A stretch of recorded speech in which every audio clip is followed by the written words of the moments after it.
Hope you guys are doing well. Welcome back. In today's video, I'm going to show you that how you can download the Notepad++ on your PC. So let's get started. So first of all, what we have to do, simply we have to go to the window. Simply we have to go to the Google Chrome.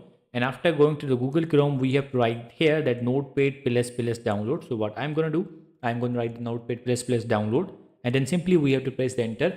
And after pressing the enter, as you can see, the official site is opened here. Now simply we have to click on the download Notepad++. So as you can see, these all versions are provided here. Now we have to choose that which version you want to download. As you can see, these all are provided here. For example, I want to download this one, so we have to click on this.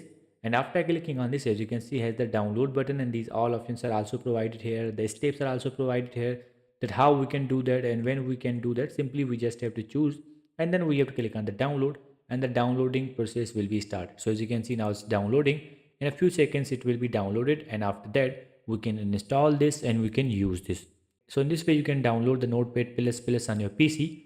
I hope you guys understand this video, that how you can do that. So see you in the next video.